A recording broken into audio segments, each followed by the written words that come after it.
Hey everyone, and welcome to my channel. Today I want to share with you my book haul of 2024. Before we get into it, I do have a cat on my lap, so if I look a bit stiff, it's because sitting with her on my lap and filming is very uncomfortable. So I'm really sorry about that, but she is very needy right now, so I can't really do anything about it. So, you might have noticed if you are a regular on my channel that I don't really post a ton of book hauls throughout the year.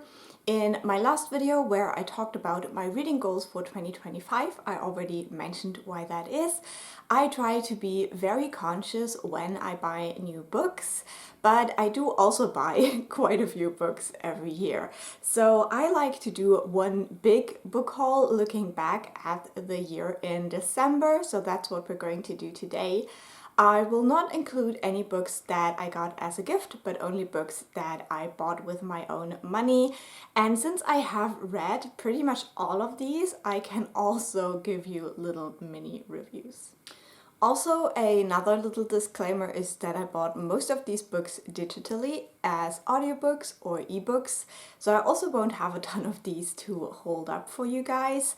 It's just because I cannot have a very large physical book collection. I'm moving quite a lot for my job, so it's just not feasible for me to have a ton of physical books, so I prefer to buy books in digital formats.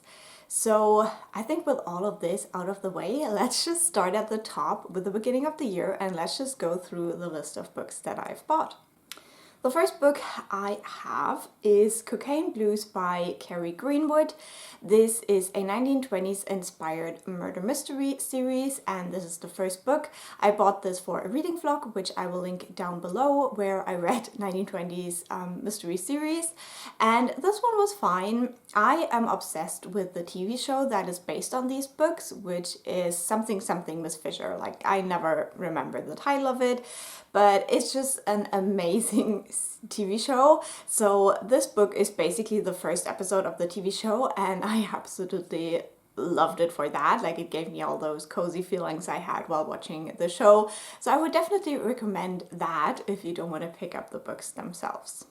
Next, I got myself Ruthless, Vows by Rebecca Ross. This is the sequel to Divine Arrivals, and with that I finished off that duology. I had gotten the first book from my library, but I didn't really want to wait until the sequel was available, and like, I knew I wouldn't be first in line, so I bought the sequel and I finished off that duology. I did really enjoy it. I think that it is a very interesting kind of historical fantasy with like minor fantastical elements, and if you like romance, then you've probably enjoyed this one. I think this has also won like some kind of Goodreads Choice Award, maybe for romantasy or YA fantasy, something like that. Then next, I got the audiobook for The Changeling by Victor Laval. For this one, I have a whole reading vlog. If you want to go check it out, I will link it down below. This is a horror book that has kind of literary aspects to it. And this one, we follow a man who becomes a father for the first time. And it is about his role as a father, but then also tragedy that strikes his family. And this gets quite dark. I would not recommend this book for new parents, but I did enjoy it. The ending got a little bit wild though. Next up, we have The Undertakers by Nicole Glover. This is the second book in this little duology, even though there is going to be more books set in this world, but not following the same main characters. In this duology, we follow a married couple, but they kind of have a marriage of convenience, which is kind of a slow burn romance as well. And these two have been part of the Underground Railroad, so they tried saving people from slavery in the US, but now that is abolished, and we are following them kind of being like sleuth, and this is like a mystery series, so the first book has a mystery, the second book has a separate mystery. And what I especially like about this duology is the sense of community that you get from these books, and I also really like the two main characters. The magic is based on star constellations, so that could also be fun to read if you're into that stuff. Then I finally got my hands on the next Monstress volume that came out, and that was volume 8. And this is a comic book series that follows Micah Halfwolf, and in this world we have two kind of species. We have humans and then we have organics, and Micah is an organic, and these two kind of peoples are at war. There's so much to this series. It is very high fantasy. This has a ton of women in power. The art style is just amazing, and I just love this so much. Highly recommend. Then I got myself the audiobook for The Ninth Reign by Jen Williams. This is a trilogy that was chosen for a read-along that I took part in, that was hosted on the channel Bemused Bookworm, which I will link down below. And I also did a complete reading vlog for the series, which I will also link down below. In this first book, we follow mainly three main characters. We have a little bit older human woman who is kind of like an archaeologist in a way, but in this world, we basically have an alien species that attacks this world in like waves. And so there hasn't been a wave for a very long time, but this main character, she kind of investigates the artifacts that were left behind when this alien race was defeated the last time. And then we have kind of her bodyguard, who is an Oboran, and those are kind of like a mixture of elves and vampires. And yeah, he is kind of a complicated person because basically his race, the Oborans, are slowly dying out, and so he decided to leave his people behind and to kind of get out of this like tragedy and just try to live his life as long as he can before he will eventually die as well.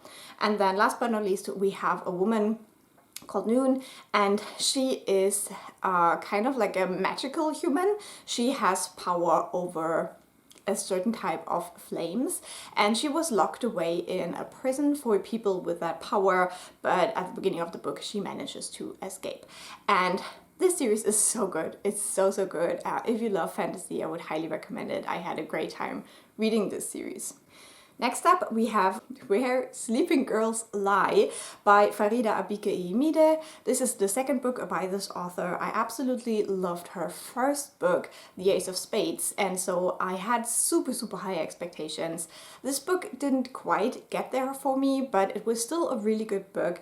This is a YA thriller where we follow a girl who gets into this very prestigious school, and she has kind of ulterior motives. But basically, on her first night there, her roommate disappears, and she's trying to figure out what happened to her roommate. Next up, I got myself a copy of Sunbringer by Hannah Kaner. This is the second book in this series, and I really enjoy this series so far. This book has gotten kind of mixed reviews because some people say it is kind of like middle book syndrome. I didn't feel like that for the most part. In this world we have kind of gods, but gods are forbidden, so we also have god killers. Our main character is a god killer, and she is basically traveling the world trying to kill gods before they get too powerful, because in the past there was a terrible war where the gods fought with each other and against humans, and it was just very devastating. And in the second book, we see what happened to our characters after the events of the first book. We do have also a little girl that kind of has a small god connected to her, and we don't really know why that is. And then we also have a former knight who became a baker to leave all the fighting behind, but now he is pulled back into this world. Next, I got another audiobook, and that was Sitting Pretty by Rebecca Tausig. I read this one for a vlog where I read non-fiction books about disability. I will of course link that down below if you want to go and check it out. This is a memoir from a person who uses a wheelchair, and she is basically describing parts of her life and how disability affects that, while at the same time also giving us the basic of disability studies. So this book is amazing. It really mixes the scientific facts and the individual experiences of the author so well that I just can recommend this book to absolutely everyone. You just have to read this one. Then we have Their Vicious Games by Joelle Wellington. This is a YA thriller again, and in this one we have a black girl who goes to a prestigious school, but she's basically only there because her parents work at the school. She would not be able to afford the tuition, and when she's finished with school she wanted to go to Yale, I believe, but because of something that happened at the school, Yale basically take their acceptance of her back, and so she decides to take part in this really weird competition that is her last chance to get into Yale again. And this competition is held by the wealthiest family in town, and they are basically trying to pit girls against each other to see who wins. And this is such a good YA thriller, very like eat the rich kind of thing, and I had a great time with this book. Then I got myself the audiobook for Ship of Magic by Robin Hobb. Again, I have a complete reading vlog for that series, which I will link for you if you're interested to hear all of my thoughts. This is the first book in the Life Ship Traders series, and in this one we basically follow, or we mainly follow, the Westrid family, and the patriarch of that family dies and leaves all of his belongings to his eldest daughter, which then causes a lot of trouble because the youngest daughter thought she would inherit the life ship of the family. And life ships are basically ships that come to life after 3 of their captains have died on the deck. So this is so much more than that. It is a very intriguing series with very complex characters. Robin Hobb will for sure make those characters suffer, and she will make us suffer with them. But I had a great time with this series, and I highly recommend Robin Hobb. Then I could not pass up this beautiful edition of The Familiar by Leigh Bardugo. Leigh Bardugo is one of my favorite authors. I have read almost all of her novels. The only one I haven't read is the sequel to Ninth House, because I want to marathon read that series when it's finished. But this year we got The Familiar. This is a historical fantasy where we follow our main character in the Spain during the Inquisition, and she is from a Jewish family and she has magic, and she's trying to hide both of these things, but they do eventually come out, and she is kind of forced but also willing to participate in these trials to become kind of the magician of the king. And this is a very precarious position because the kind of fine line between creating miracles and being a witch are just very hard to like stay on the right side of that. And I had a great time with this book. It wasn't my favorite Leigh Bardugo, but I definitely enjoyed it and I would recommend. Then I got the audiobook for The Sea Elephants by Shastri Akella. This is a kind of historical fiction, even though it feels a little bit weird saying that because it is mainly set in the 90s, and it follows a boy in India who figures out that he is queer, that he's gay, and so this deals with his struggle to find acceptance, to find community, and especially the struggle with his father. This is a very harrowing read because a lot of the experiences of the main character are not that great, but at the same time he manages to find love and a community, so I think it does have a balance, but just keep in mind that this deals with like very heavy topics, especially stuff like conversion therapy and stuff like that. So yeah, I really enjoyed that, but yeah, check out the content warnings for sure. Then I got the sequel to Ninth Reign, which is The Bitter Twins by Jen Williams. I'm not going to say any more about this, apart from the second book was just as good as the first one.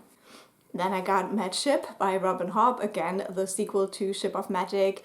I'm not going to say any more, apart from even better than the first one. Then I got the ebook for How to Become the Dark Lord and Die Trying, I think it's called, by Django Wexler. This is a weird one. This is kind of like a satirical comedy where we have a main character who wakes up in a fantasy world, and she's told that she's the big savior. She needs to save the humans of this world, and she accepts that, but she just can't get the job done. And whenever she fails and dies, she wakes up at the same spot again with this old magician telling her that she has been sent to this world to save it.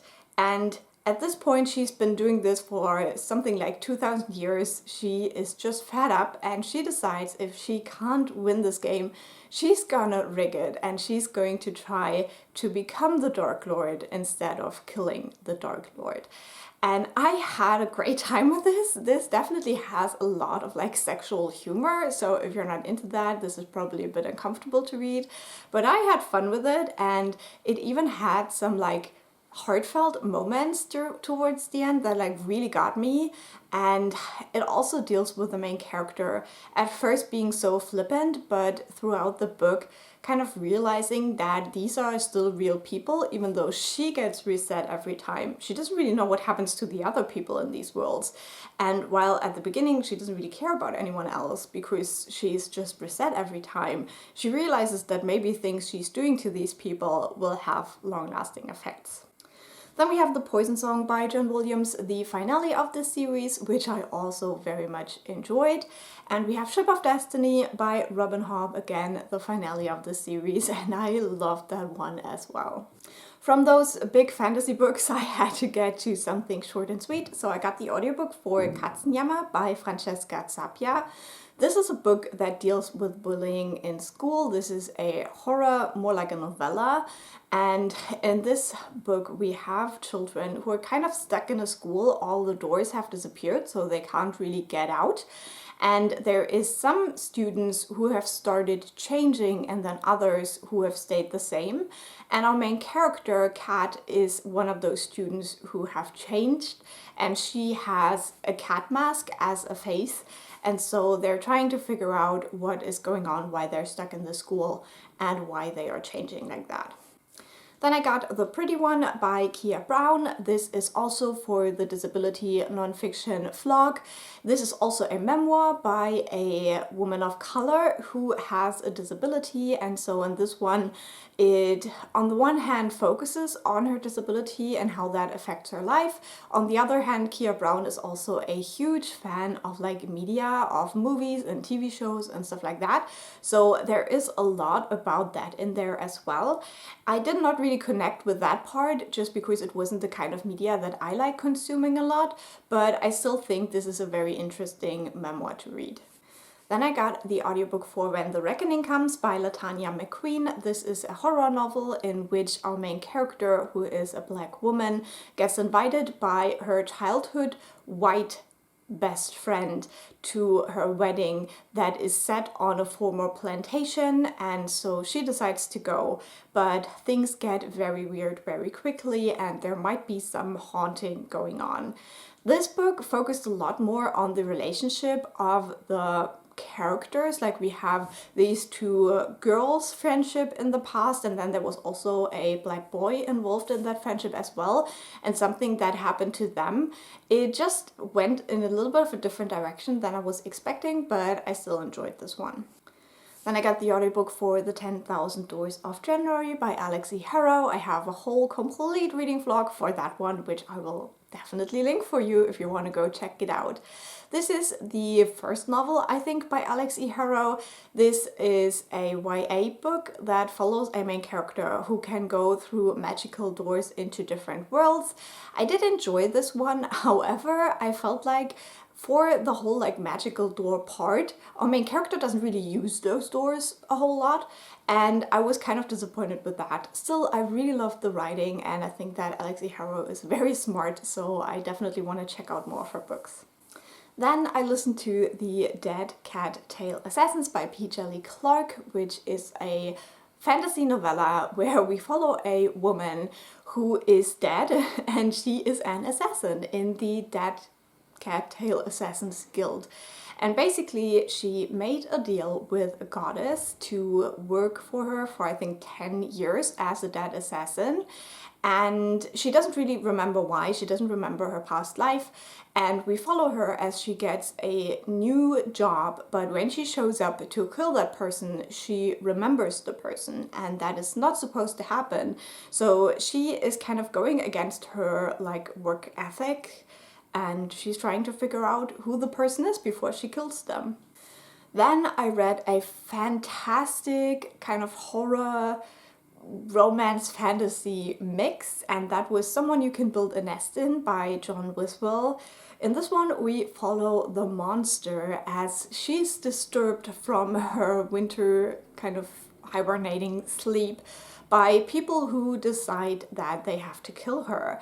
And while she is awake way too early in the year, she realizes there is this whole plot going on to get rid of her, and so she tries to not be get rid of, I don't know. And while she's doing that, she meets another woman and they fall in love. And while being with that woman, she has to think about how maybe being in love for humans is a bit different than it is for monsters. Then I got the audiobook for The Blonde Dies First by Joelle Wellington. This is the second novel of this author. I mentioned her first one at the beginning of the video. In this one we follow a group of teenagers. Some of them are black, some of them are not, but they're all from the same kind of neighborhood.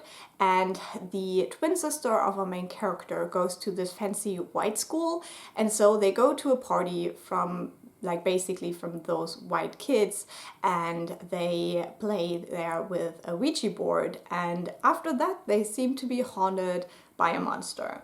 And this is a YA slasher. It was really fun. I didn't love it quite as much as the first book by the author, but I still had a very good time. Then I got the audiobook for Dead 11 by Jimmy Giuliano.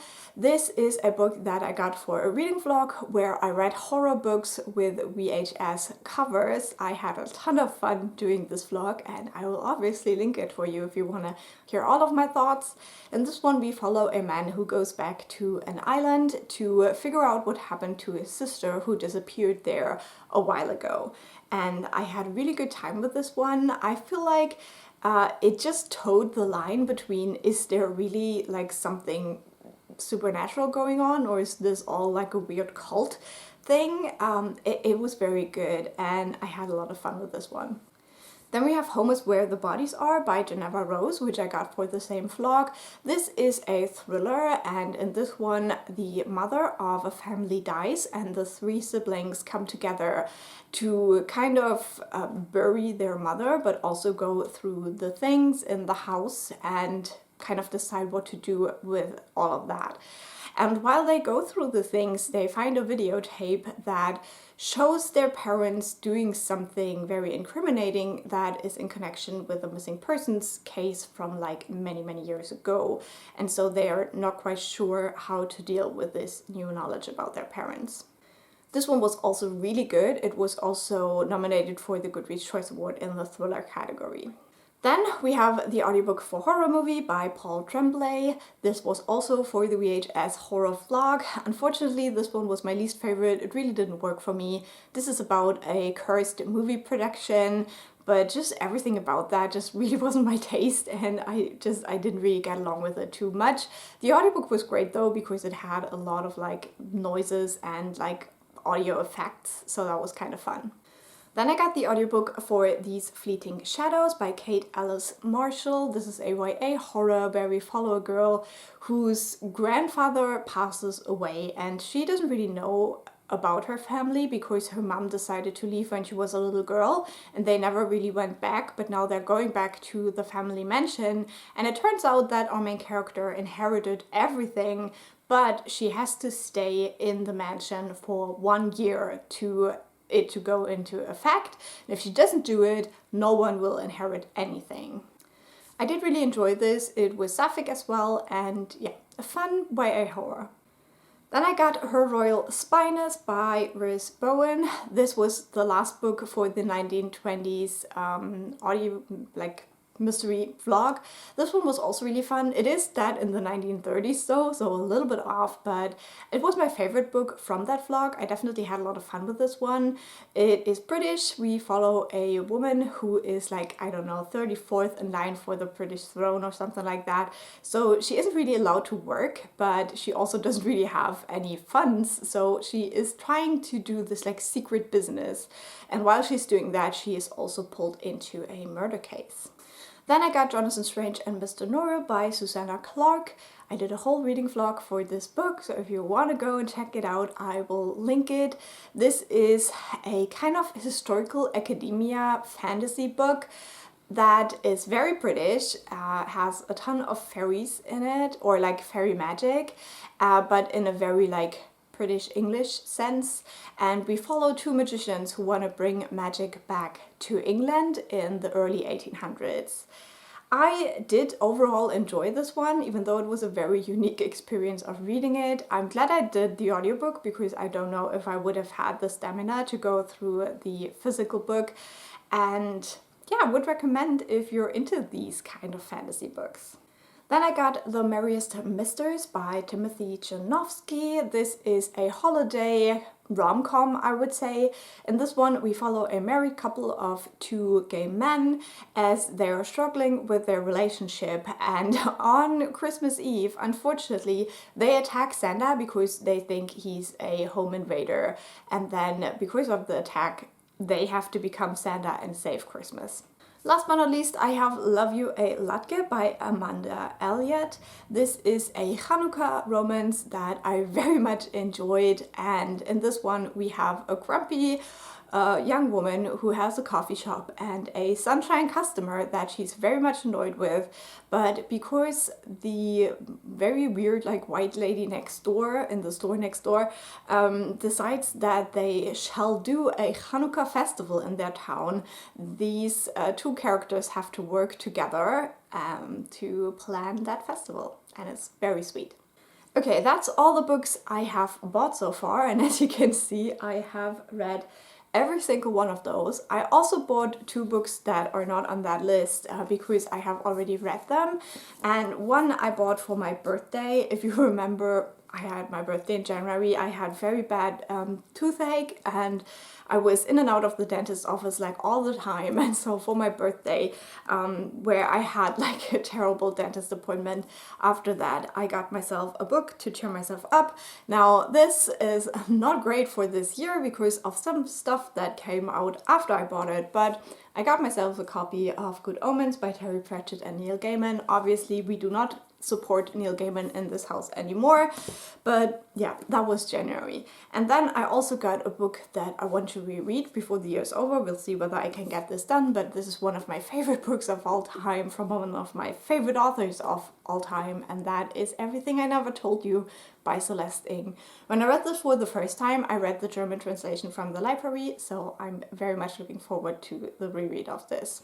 Now, technically, the year is not over yet, and I do have a few more plans of books that I want to buy before the year is over, so I quickly want to mention those at the end here. So my next book I will probably buy is Acid Christmas by Charlotte Dunn. I need this for my readathon plans. I will get this as an audiobook. I also mentioned that in my Christmas audiobook audit, which I will link down below if you want to go check it out, where I talk about a ton of new holiday books that I'm very excited about. And yeah, this is definitely on the list to read for this year. And then I also still need to get the ebooks for Mistborn Era 1, because this is the last series I wanted to read this year. Now at this point I have kind of given up the hope that I will finish this series this year, but I'm fine with it because I didn't plan on reading Winnowing Flame this year, so I have kind of swapped it out a little bit. But I at least want to start Mistborn this year, so I think I will probably at least buy the first and the second book this year and read them straight away. So that would be that. That is all the books that I have bought in 2024. Let me know what was your favorite book you've bought and read this year. I'd love to hear about that. I hope this was somewhat interesting, and I'll talk to you very soon. Oh, and also, even though I don't really like doing this, but I'm very, very close to 1,000 subscribers. So if you enjoyed this content and if you want to see more, please consider subscribing, because it would be the coolest thing to reach 1,000 subscribers before the year is over. Bye!